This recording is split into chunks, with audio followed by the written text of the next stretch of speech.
Tal como lo ha destacado Norberto Bobbio, existen varios criterios que pueden ser empleados con el propósito de legitimar la conquista y conservación del poder. Él menciona 3 conceptos que serían fundamentales para efectuar clasificaciones razonables al respecto. Por ejemplo, habla de que uno puede recurrir a la naturaleza. Desde ese punto de vista, entonces, encontraríamos una serie de argumentos capaces de justificar por qué razón uno tiene que someterse al magisterio de algún tipo de autoridad. Por ejemplo, tendríamos que acatar lo que disponga el más fuerte. También, además de la naturaleza, nosotros podemos recurrir a la voluntad general, la voluntad mayoritaria y hasta la voluntad divina. Son algunas modalidades que se considera cuando llega también la hora de justificar que las personas obedezcan en virtud de aquel criterio. Y el último criterio, que no tiene menor relevancia, es el de la historia. Así entonces, un grupo de personas puede recurrir al pasado con el objetivo de justificar que todos obedezcamos e incluso pensando en una historia futura y no así presente. En este último caso, una de las ideas que suele ser invocada para reflexionar sobre cuestiones políticas es la del mito. La historia entonces nos ofrece varios ejemplos de cómo el mito servirá para tratar de explicar los fenómenos de carácter político, justificar la conquista y, cómo no, legitimar el ejercicio del poder. Hoy en Contraviento y Marea precisamente hablaremos de esta relación en virtud de la cual surgen 2 conceptos de valía, el de mito y el de la política. Para ello nos acompaña como cada semana Marco Antonio del Río, quien es un reconocido catedrático de la Universidad Autónoma Gabriel René Moreno, también de la Universidad Privada de Santa Cruz, un hombre que ha llevado adelante investigaciones en el ámbito académico, pero también ensayos de carácter filosófico que suelen ser publicados en la revista Per Contari del Colegio Abierto de Filosofía. Muy buenos días, Marco Antonio, gracias por estar una vez más en Contraviento y Marea. Buenos días, Enrique, un saludo a todos nuestros radioyentes.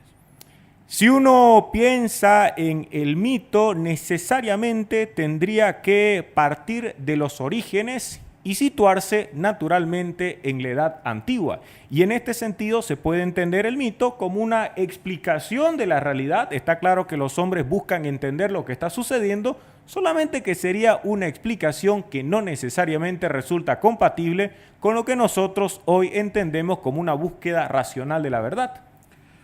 Bueno, efectivamente, cuando uno piensa o habla de los mitos, bueno, lo primero que seguramente se le viene a la mente son los mitos griegos, ¿verdad? Los dioses griegos, Zeus, Poseidón, etcétera. Pero en realidad, por ejemplo, desde el punto de vista que, claro, o sea, son efectivamente explicaciones, ¿no?, que sobre algún fenómeno, digamos, ¿no?, sobre alguna dimensión de la realidad, fungen como explicaciones. Pero, por ejemplo, muy importante es por qué existe el mundo, ¿no? Entonces, normalmente todos los pueblos antiguos tendrían algún mito que justificaba la existencia de la realidad o del mundo, ¿no? Entonces, normalmente son lo que se llaman los mitos del origen. Pero la moderna fenomenología de la religión logró establecer que en realidad el mito es la parte, digamos, narrativa de un rito. O sea, no se puede separar el mito del rito, por lo menos desde el punto de vista, digamos, del mundo antiguo y de la fenomenología de la religión. Entonces, normalmente un rito evidentemente supone algún tipo de celebración de actos, normalmente de forma colectiva, es un grupo humano que realiza algún tipo de acto y normalmente se acompaña con algún tipo de verbalización, se cuenta alguna historia, ¿no?, que, entre otras cosas, por un lado, pretende justificar, digamos, cierta situación, o sea, o quiere interpretar o explicar cierta situación, pero el otro elemento es que constituye como un elemento de identidad del grupo. O sea, los ritos y los mitos, por lo tanto, una de sus funciones, si se quiere, sociológicas o antropológicas, van a ser dar cohesión al grupo, ¿no?, darle un sentido de identidad y establecer precisamente que en la subjetividad del individuo, ¿no?, en esa subjetividad se establezca un sentido de pertenencia, o sea, yo pertenezco a tal comunidad.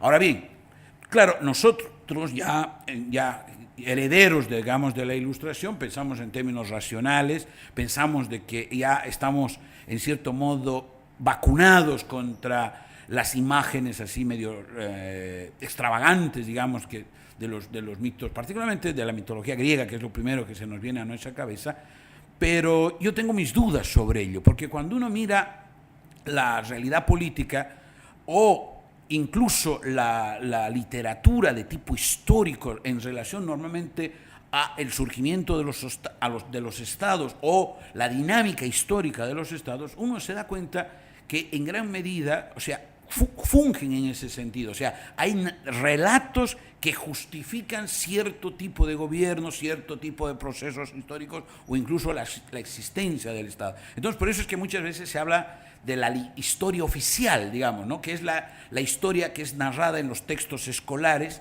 ¿no? Y que de alguna manera responde a la creación de una subjetividad donde la identidad con la pertenencia al Estado sea un elemento importante. Los mitos sirven consiguientemente cuando nosotros estamos fundando una sociedad. En ese momento se entiende que marca a todos quienes constituyen el proyecto de vida en común y además a lo largo de la existencia de esa comunidad humana de carácter luego nacional les servirá para recordar cuál es el propósito que deben tener siempre presentes aquellos que traten de identificarse como miembros de esa sociedad. Consiguientemente se convierte en una suerte de piedra de toque que nos permite saber qué está bien, qué está mal, qué es parte de esta sociedad y qué resultaría contrario a esta misma idea, que supuestamente ha sido forjada por quienes pusieron la piedra fundamental al momento de constituirse ese proyecto.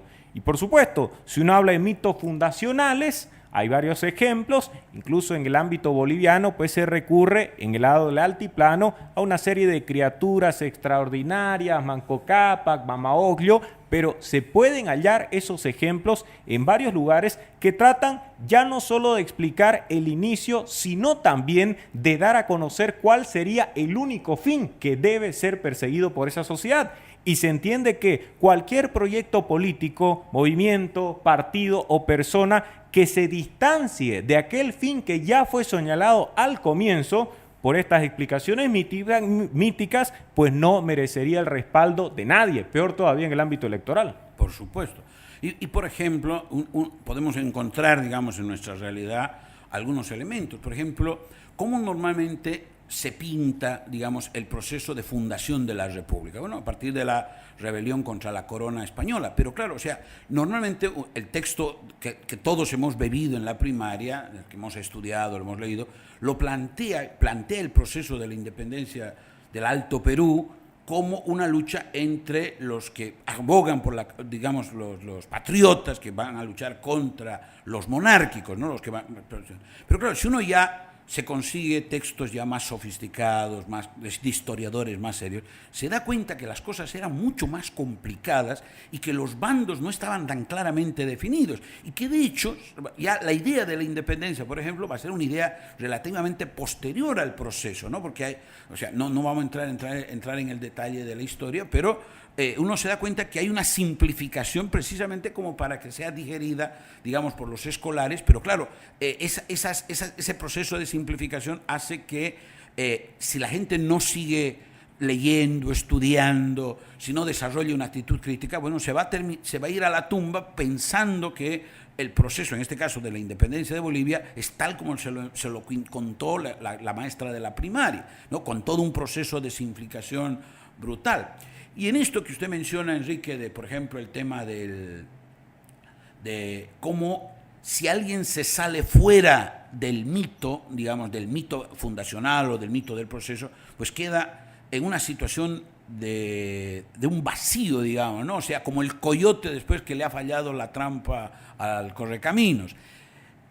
Por ejemplo, nosotros en Bolivia hemos tenido, o sea, la República de Bolivia ha tenido varias guerras internacionales donde ha perdido territorio. Está el Acre, está el Chaco Boreal con el Paraguay, está el litoral con Chile. Pero nosotros, el sentimiento, digamos, boliviano en relación a esas pérdidas, obviamente no es el mismo en relación al Pacífico que con respecto al Chaco Boreal o el Acre. ¿no? Entonces nosotros nos damos cuenta que en realidad los bolivianos, como parte de un mito, hay el mito de la reconquista del Pacífico, que es un tema. Entonces, por ejemplo, imaginémonos un político o un sujeto con pretensiones de algún liderazgo político que expresara alguna actitud tibia, por decirlo de alguna manera, con respecto al derecho boliviano de volver al litoral cautivo, ¿no? De volver a la soberanía del litoral. Obviamente estaría fuera, o sea, sencillamente para la sociedad boliviana ese es un mito, digamos, de identidad fundamental, y obviamente cualquier político que juega en serio, quiere jugar en serio a la política, tiene que asumir esa, entre comillas, reivindicación, digamos, nacional sobre ese sector. Entonces, estos elementos son importantes. Otro ejemplo que me parece, que me gustaría mencionar, por ejemplo, es la visión que tenemos los bolivianos en general de lo que era la República de Bolivia hasta el 52, ¿no? Y claro, ahí estamos marcados por la visión que acuñó el MNR, ¿no?, a partir precisamente de su victoria en el año 52, aunque ideológicamente se va trabajando anterior, de mostrar, digamos, la república entre 1985 y 1952 como una república oligárquica, excluyente, ¿no?, con una serie de características, el gobierno de la antipatria, de la rosca, que está profundamente metido en la interpretación, digamos, histórica del boliviano, ¿no? Pero claro, esa es la interpretación, o sea, uno podría decir, pues está en los libros de historia, sí, pero es la interpretación que hicieron los ideólogos del MNR de ese proceso. Y es tan profundo que hasta hoy no hay una visión, digamos, alternativa, en el sentido de una visión que matice, digamos, esa visión absolutamente dualista, absolutamente maniquea de ese proceso histórico.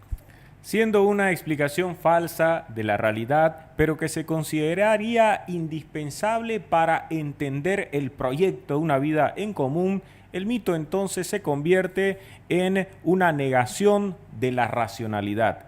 Pero el mito no solo tiene que ver con el irracionalismo, sino también se vincula con el romanticismo, que es igualmente otra modalidad preferida por quienes atacan la razón.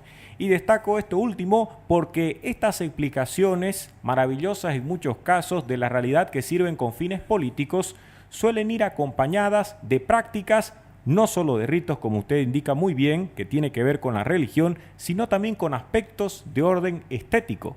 Walter Benjamin en su momento ya habló acerca de la estetización de la política y daba como ejemplo lo que estaba sucediendo en el Tercer Reich, y mucho más adelante también uno puede notar cómo estos mitos son debidamente adornados para que las personas puedan creer y además entusiasmarse al respecto, ligando esta explicación mítica de su sociedad, de los propósitos de determinados hechos, de ser victoriosos en una guerra o de ser heroicamente derrotados, con aspectos y una parafernalia ideológica que sirve igualmente con esa necesidad no solo de creer, sino también de conmoverse, de entusiasmarse, y por ello muchas de estas figuras míticas llevan pues su debida carga estética.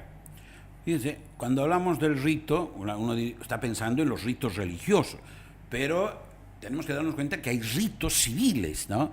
Por ejemplo, las horas cívicas en la escuela, ¿no? Son ritos precisamente y cumplen esa función de hacer que los niños se sientan parte de determinada colectividad, que asuman ciertos valores, ¿verdad?, bajo de determinadas características. No es gratuito, por ejemplo, que en todo acto público empezamos o terminamos cantando el himno nacional. Ese es un rito político y es un rito cívico también. O sea, entonces, en nuestra sociedad, digamos, en las sociedades modernas, todavía tenemos esos elementos.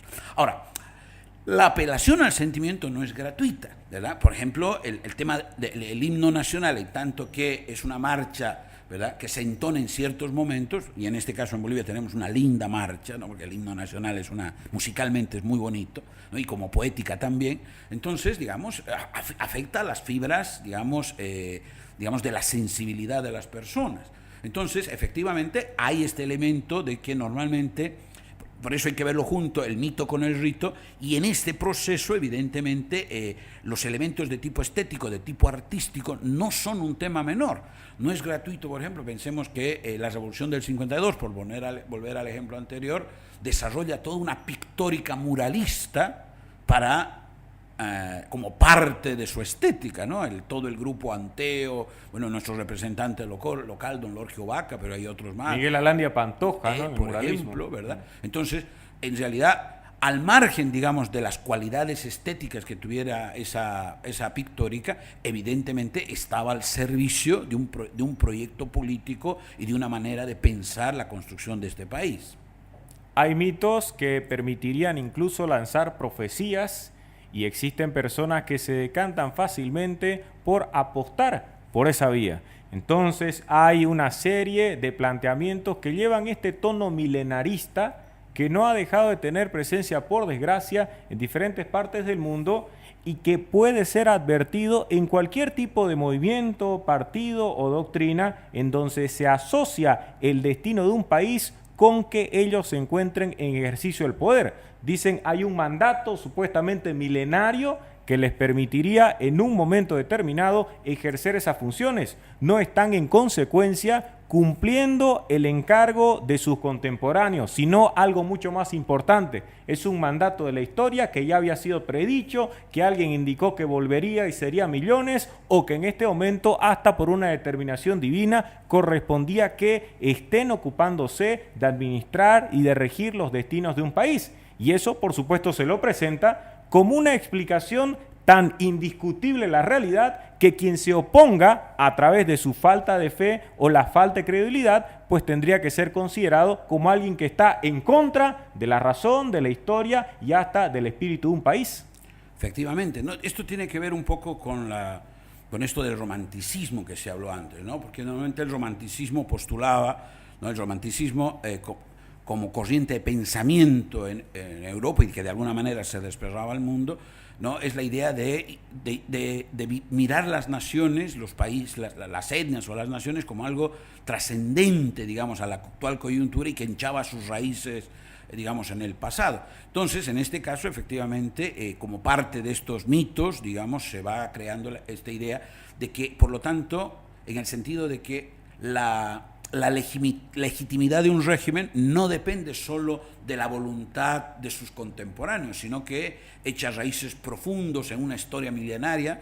Ahí, por ejemplo, hay sociólogos y psicólogos que hablan de la memoria larga, que uno no sabe exactamente cómo funciona. Yo soy un poco escéptico en eso de la memoria larga.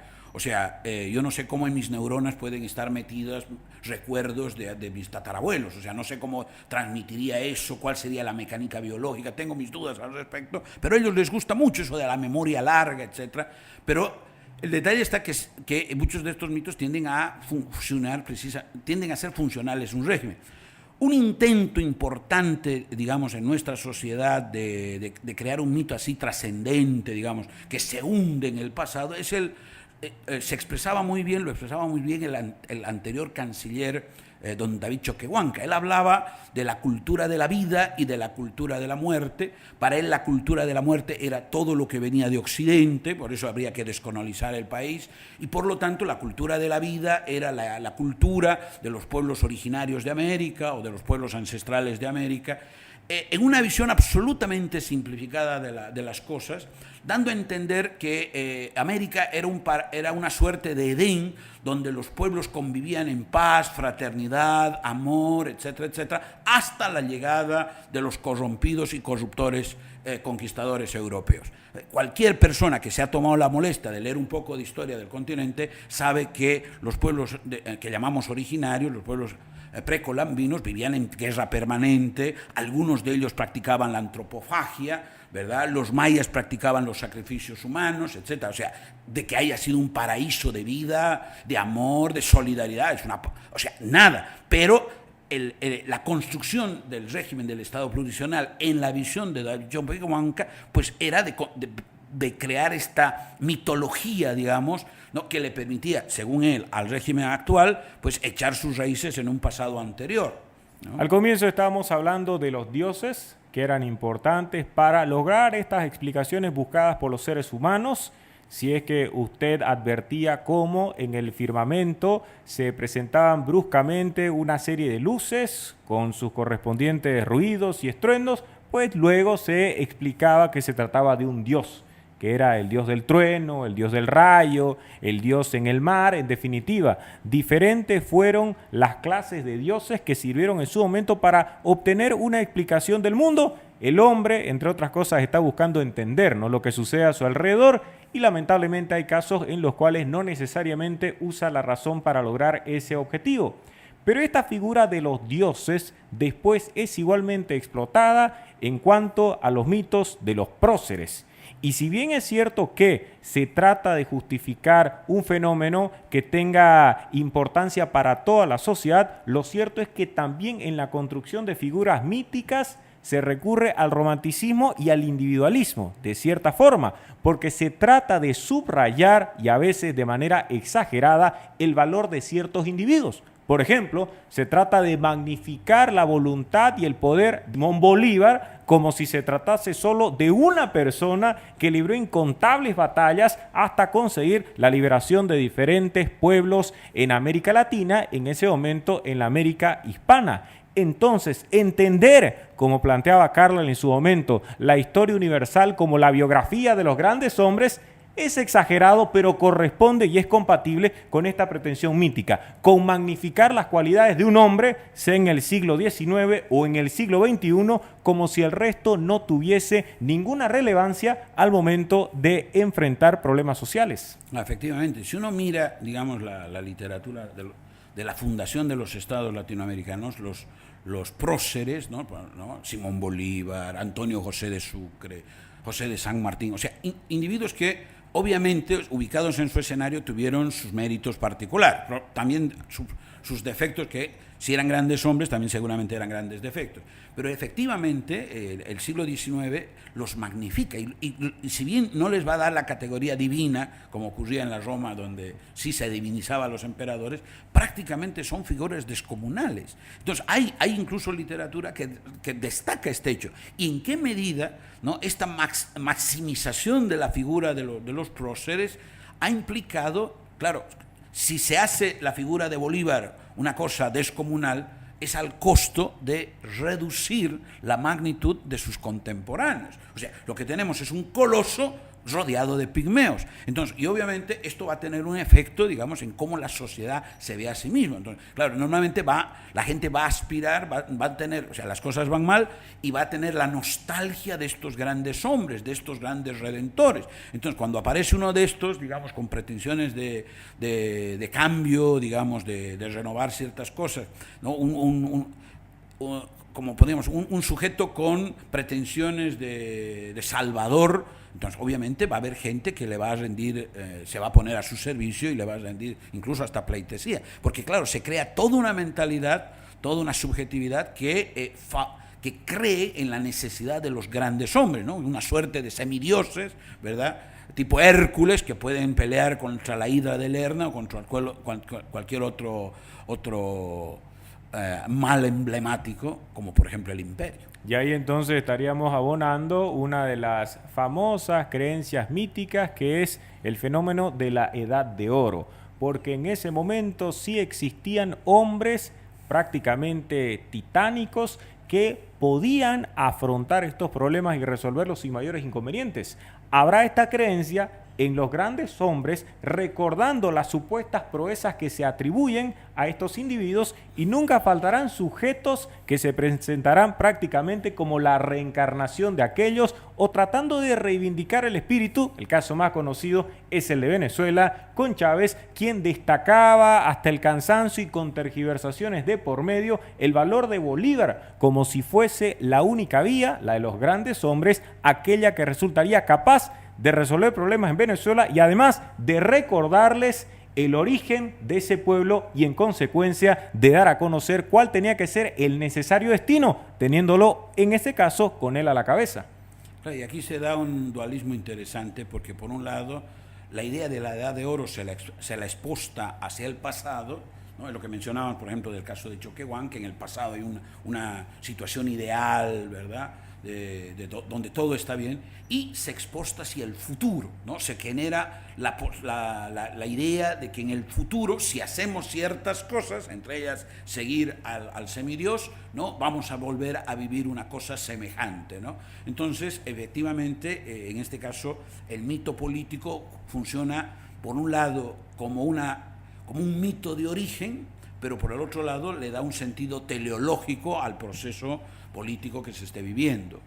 No solo el mito se explica desde el punto de vista de quienes están fabricándolo, porque sin duda puede haber personas que se ocupen de manera consciente de estar distorsionando la realidad, sino también se lo debe considerar desde el punto de vista del sujeto pasivo, es decir, de alguien que está creyendo en esta explicación falsa, como ya hemos señalado.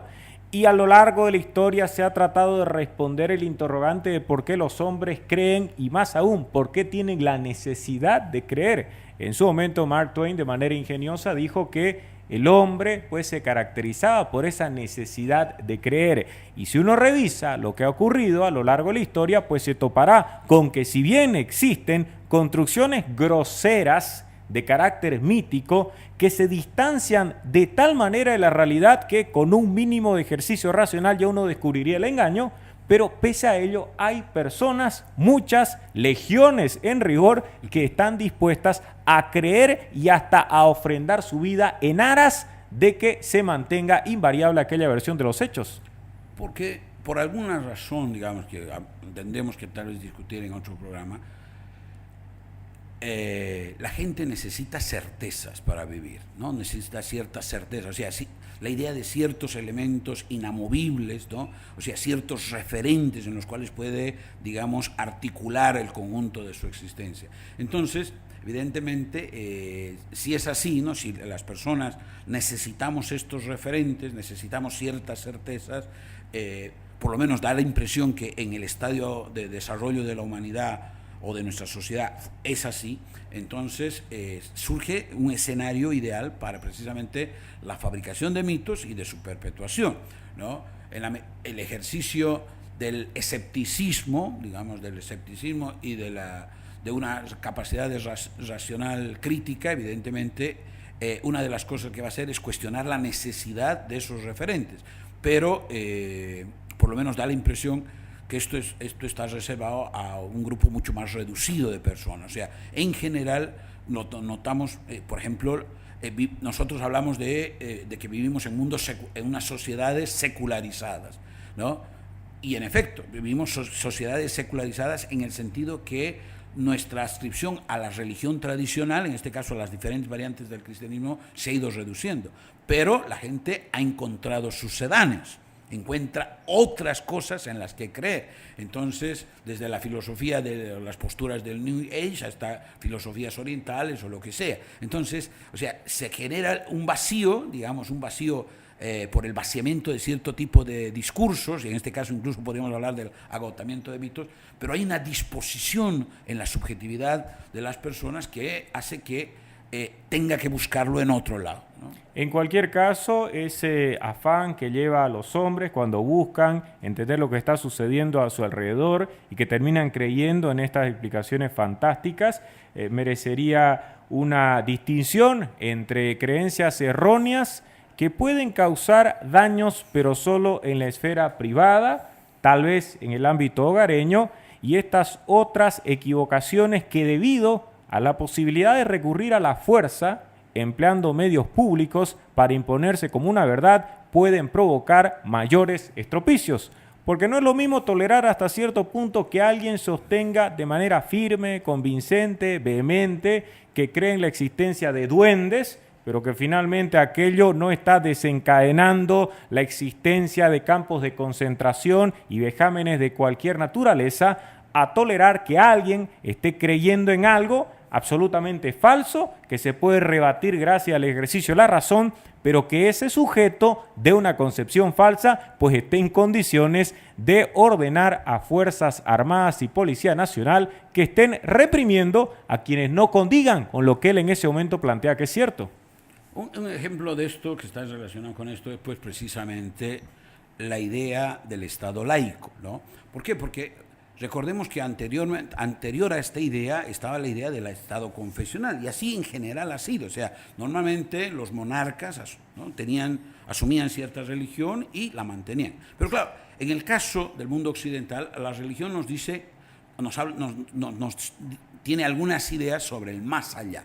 El detalle está que después de la Reforma Protestante, incluso podemos encontrar experiencias anteriores, los hombres se mataban sobre los temas del más allá.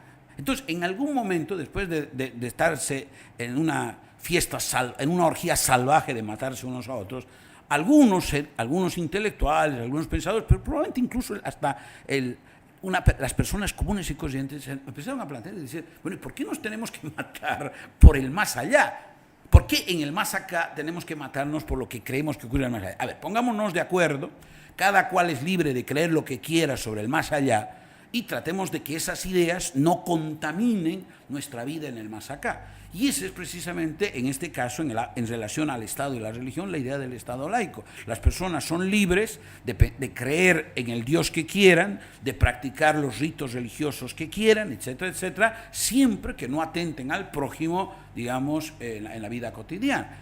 Y el Estado precisamente va a decir, bueno, yo respeto, acepto que hayan estas religiones, siempre que no hagan daño al prójimo, pero no se asocia, no dice yo tengo esta religión. O sea, el Estado no asume una religión como lugar. Entonces, en alguna manera, ¿no?, ¿qué está ocurriendo? La religión se la manda al ámbito privado, ¿no? Entonces, en este caso, precisamente, o sea, si logramos que cierto tipo de mitología, digamos, se ubique en el espacio de lo privado y no tenga implicaciones para el conjunto de la sociedad, pues esto bienvenido será. El problema, como usted lo ha señalado, Enrique, es que, especialmente en el ámbito de la política, se fabrican mitos, se fabrican los ritos subsiguientes, y muchas veces esto le da al Estado, al régimen de gobierno, ciertos elementos para poder atentar contra no todos sus ciudadanos, para parte de sus ciudadanos, que pueden ser más o pueden ser menos.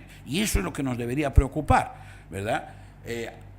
El problema está que el Estado es un sujeto muy poderoso, ¿no?, el leviatán, como decía Hobbes, y si hay algo que nos debe preocupar es que tenga demasiado poder como para destruir la vida, incluso con la muerte, de sus propios ciudadanos. Y lamentablemente este temor no es irracional, porque el siglo XX está plagado de experiencias donde los estados han atentado contra la vida de parte de la población que se suponía que debían haber defendido.